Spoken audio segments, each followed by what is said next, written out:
Bien le bonjour à tous, bienvenue dans ce portrait. Le portrait que j'ai le privilège et le bonheur de faire aujourd'hui, c'est celui de Cédric Serméan. Alors Cédric, il est médium d'affaires et expert en énergétique appliquée. On pourrait vraiment dire que c'est une sorte de pionnier de la nouvelle génération professionnelle. Sa mission, c'est de renverser le culte du travail souffrant le labeur pour proposer une nouvelle normalité professionnelle qui offre un équilibre familial, professionnel et personnel qui soit sain, et ce sans aucun sacrifice. Cédric, il a à son actif plus de 1000 séances individuelles.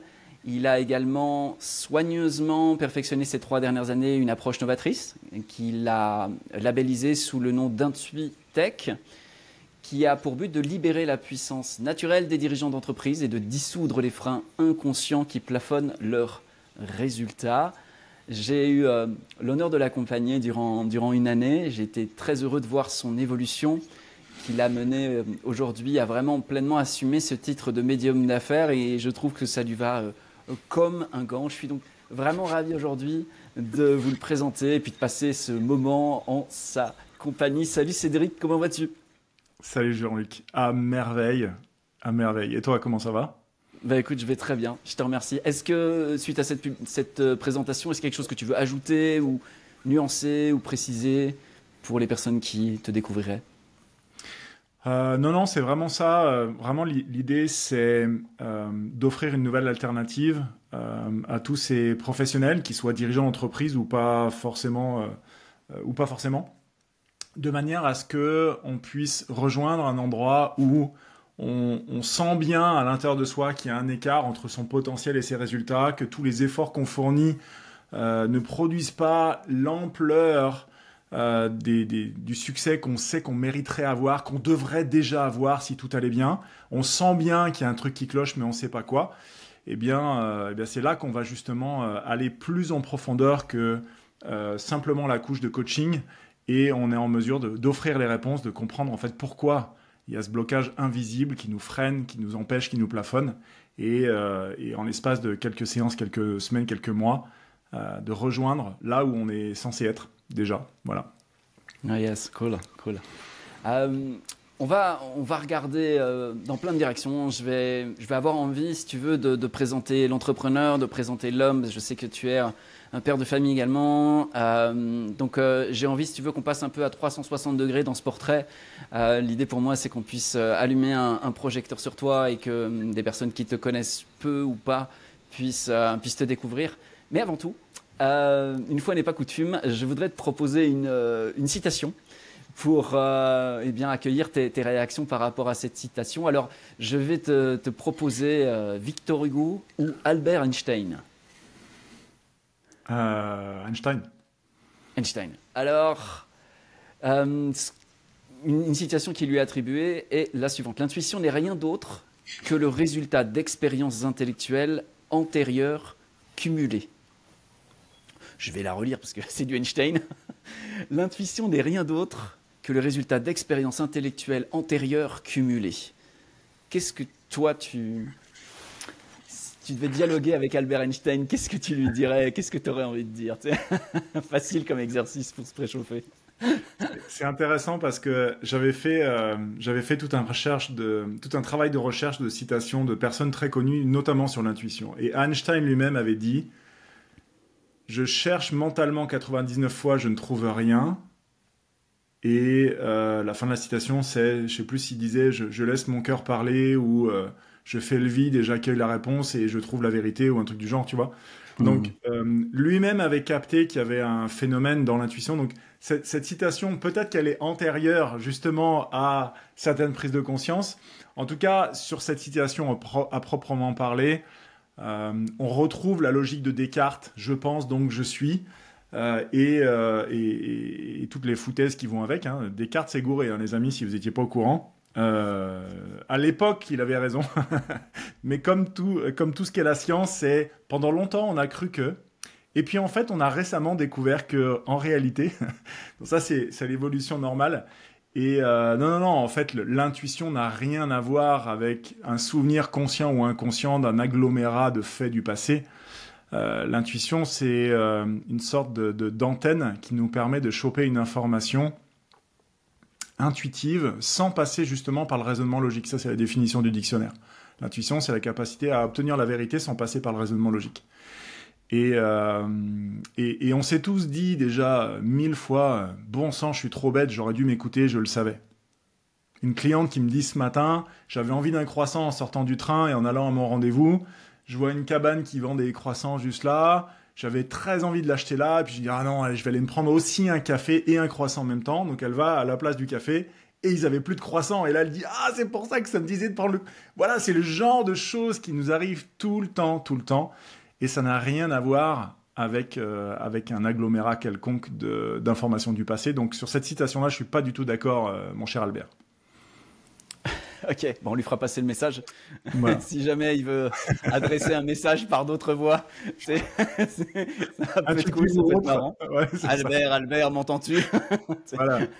Donc là, c'est le médium qui parle au défunt qui va être sollicité, là, visiblement. C'est ça. C'est ça.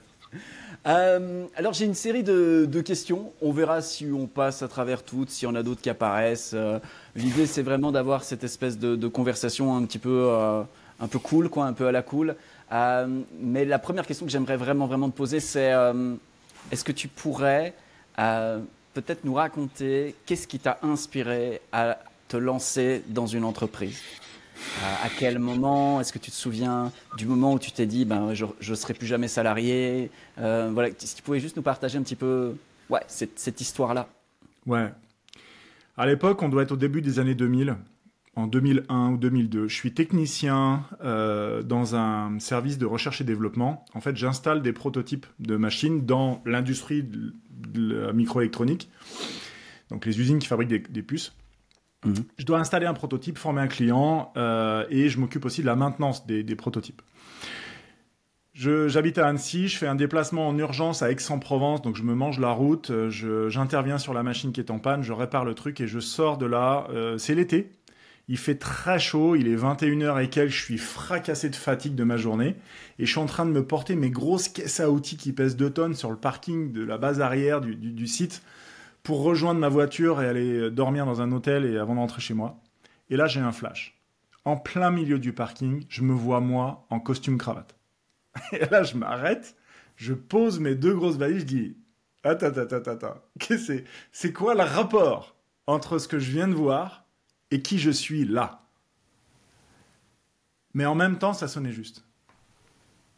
Je reprends mes caisses à outils, je retourne faire ma vie et il se passe de nombreuses années jusqu'à ce que en 2005, 2006 peut-être, j'ai ce feu qui grandit à l'intérieur de moi qui me dit « Je veux me mettre à mon compte, ça me démange, mais je vais monter ma boîte. » Mais pour faire quoi? Ça a été presque 2 ans à trouver le pour faire quoi. Mais il y avait ce truc-là qui grandissait au fur et à mesure. Moi, j'étais à ce moment-là commercial sur la route, donc j'en avais du temps à réfléchir avec moi-même. Et je mettais jamais la radio. Donc j'étais dans mes pensées à laisser dérouler le fil du truc. Et je pense que j'ai mis presque 2 ans et demi à trouver l'idée de la première boîte, qui était une grosse idée de merde en passant.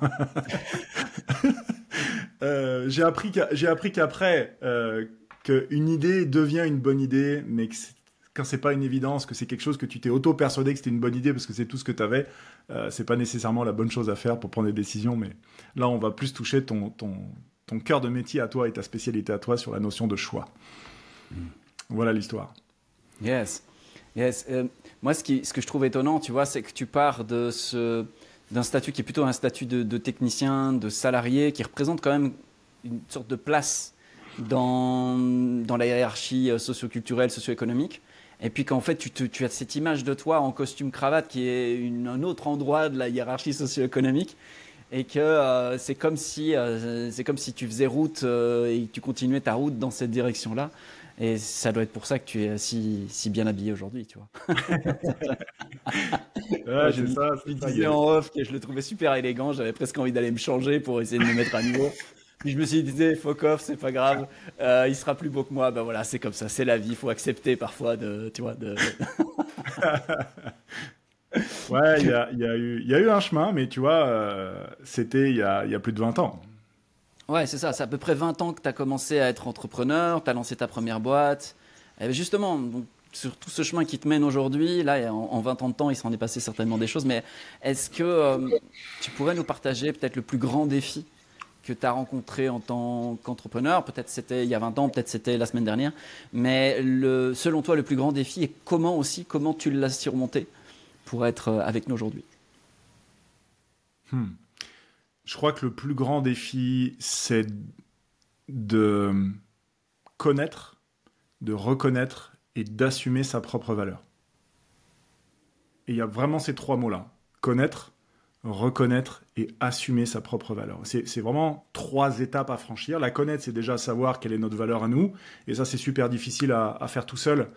Parce qu'en général, quand on est bon dans un truc, c'est évident que c'est comme ça que ça se passe. Et on est très bon et c'est évident pour nous. Du coup, on est persuadé que tout le monde est aussi bon que nous à cet endroit-là. Ce qui n'est pas du tout le cas. Et donc, en fait, si on n'a pas un feedback de l'extérieur qui nous dit « Mais tu te rends compte quand même que tu es assez exceptionnel ici ?» Tu dis « Mais non, tout le monde sait faire ça. » Non, non. Tout le monde sait pas faire. Ah bon? Donc là, il y a étape 1, connaître sa valeur. La reconnaître ensuite, c'est accepter.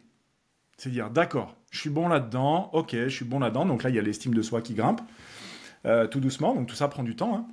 Et puis après, il y a assumer. C'est-à-dire publiquement savoir dire ou savoir se faire dire qu'on est un expert dans quelque chose, qu'on est excellent dans quelque chose. Au point même, et pour moi, assumer, ça va jusqu'au point où on est capable de se faire critiquer pour ça et que ça nous fait plus rien. C'est, ouais, mais du coup, toi, t'es un médium d'affaires, encore un charlatan. Ouais, si tu veux. Voilà, donc, et ça, pour moi, je parle de médium d'affaires qu'aujourd'hui, ça me fait plus rien, mais ça veut pas dire que je suis arrivé. Ça veut pas dire que je suis arrivé dans le chemin de reconnaître toute ma valeur.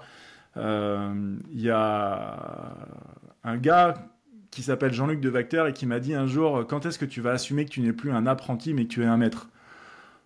La vache, elle m'a fait un moment celle-là. Quand est-ce que tu vas assumer que tu es un colosse et qu'il y a de la notion d'ampleur, d'envergure, de grandeur? Putain, d'accord, je me rappelle de ces conversations dans le salon devant la cheminée, mon cher Jean-Luc. Et ça demande du temps. Et je pense qu'il y a encore aujourd'hui des choses dont j'ai pas conscience. Et sincèrement, pourquoi c'est un grand défi? Parce que, comme j'ai dit, numéro 1, il faut quelqu'un pour nous donner ce feedback et nous pointer du doigt ce qu'on n'arrive pas à regarder, qui est dans nos angles morts. Et puis après, il faut faire le chemin de le reconnaître et de l'assumer. Mais c'est définitivement le plus grand défi et la chose la plus merveilleuse qu'on a à vivre en tant qu'humain. Parce qu'au final, quand on arrive à vraiment prendre son ampleur, sa vraie ampleur, son véritable potentiel, c'est absolument incroyable comme expérience. Je me permets de faire une petite parenthèse, parce que tu parles, et on a parlé depuis le début de cet entretien, ça fait à peu près un quart d'heure maintenant, de médium d'affaires. Mais tu vois, je peux imaginer à peu près, de comprendre de quoi ça s'agit. Comme on le dit en bon français, je suppose que nos auditeurs, ils se sont fait une espèce d'idée, tu vois, sur le terme, en disant, ah, ok, qu'est-ce qu'il fait? Mais peut-être ce serait cool que tu nous expliques, c'est quoi ce truc, c'est quoi médium d'affaires? Tu vois, c'est... What the fuck? Il y a peut-être 30 ans, je pense, quand sont arrivés en France les premiers coachs, il a fallu définir ce que c'était un coach. C'est quelqu'un qui va te poser des questions et te permettre d'accéder à certaines compréhensions, te permettre de dépasser certains plafonds, etc. Et avant ça, on connaissait juste la psychothérapie. Voilà. Donc le coaching a amené un vrai cran de levier, une grosse mise à jour dans l'approche de la psychologie humaine, et a fait un bien fou avec la PNL, l'hypnose et tout ça. Enfin, vraiment incroyable. Je dirais une bonne 30aine d'années. Médium d'affaires, médium de vie, c'est l'étape d'après. C'est le point de bascule d'après. C'est la révolution d'après. Moi, je suis persuadé que dans 20 ans, tout le monde dira plus j'ai engagé un coach, on dira j'ai engagé un médium. Médium de vie ou médium d'affaires, c'est quelqu'un qui, au lieu de vous poser des questions pendant des heures et des heures, des semaines ou des mois, pour vous aider vous-même à comprendre quelle est l'origine du problème, et donc à arriver à le résoudre, parce que la compréhension crée les possibilités. Une fois que je sais pourquoi je suis bloqué, c'est quand même, on est tous assez intelligents pour se mettre en route pour débloquer nos trucs. Au lieu d'y passer des semaines, des mois, des années, on va y passer des minutes. Un médium peut accéder à l'information par ses capacités médiumniques qui sont tout simplement l'intuition et l'empathie. Il n'y a rien de bien mystérieux à cet endroit-là. Par cette capacité d'intuition et d'empathie, c'est de sentir quelle est l'information qui explique pourquoi on se sent bloqué, plafonné, limité. Voilà. Et médium d'affaires, c'est simplement celui qui est dédié aux entreprises, quand un médium de vie, c'est celui qui est dédié au grand public et aux affaires courantes de l'humain, j'ai envie de dire. Voilà. Donc toi, tu travailles essentiellement avec des chefs d'entreprise, des entrepreneurs, des personnes en fait qui sont en affaires en fait. Ou en tout cas, elles viennent te voir pour des questions de cet ordre-là. Est-ce que tu fais un travail aussi parfois avec des salariés ou est-ce que c'est des choses qui sont affaires, c'est vrai que c'est sûr que moi je suis un salarié, j'estimerais pas aller voir un médium d'affaires, mais peut-être qu'en fait, en tant que salarié, je pourrais considérer que mon chemin de carrière est quand même un chemin aussi. Enfin, si on n'est pas fonctionnaire, c'est quand même un chemin qui peut s'apparenter à un entrepreneur sous certains aspects. Ouais, absolument. Aujourd'hui, j'ai vraiment pris conscience, il y a pas si longtemps d'ailleurs, quelques semaines, je pense, que ce que je propose peut très bien s'adresser à des athlètes de haut niveau, des personnalités publiques, des salariés, des cadres ou pas nécessairement des cadres, mais toute personne qui se dit je sens bien que tous mes efforts ne sont pas récompensés par des résultats à la hauteur de ce que j'y mets et certainement pas à la hauteur de mon potentiel et de mon ampleur naturelle. Et donc, ce labeur-là peut être très bien remplacé par de l'expansion naturelle plutôt que de l'effort, de la souffrance et du sacrifice. Donc à cet endroit-là, à ce titre-là, c'est complètement n'importe quel professionnel qui a l'ambition d'aller chercher l'expression de ses talents et les résultats qui s'alignent avec ça pour incarner la personne que la personne sait qu'elle est, mais il y a un truc qui coince anormalement. On peut travailler avec tous ces profils-là. Oui, c'est cool. Et justement, en parlant de travailler avec tous ces profils-là, donc tu as une entreprise qui justement a cette mission-là, cette vision-là. Quels sont, je ne sais pas si d'ailleurs ça existe chez toi d'ailleurs, mais tu sais, quand on parle d'entreprise, souvent on parle de valeurs, on parle tu vois, de trucs un peu, des trucs un peu institutionnels. Moi j'ai envie de te demander, est-ce qu'il y a des principes, est-ce qu'il y a des valeurs qui guident ton chemin depuis longtemps et que tu estimes que ça va encore être présent pendant longtemps, ou bien est-ce que c'est pas du tout forcément présent pour toi? Les valeurs de l'entreprise sont aussi ce qu'on distille à l'intérieur de notre accompagnement et c'est aussi ce qu'on transmet. Donc c'est ce qu'on vit nous en interne et ce qu'on cherche à transmettre à nos clients. Les trois valeurs sont le leadership, l'harmonie et la famille.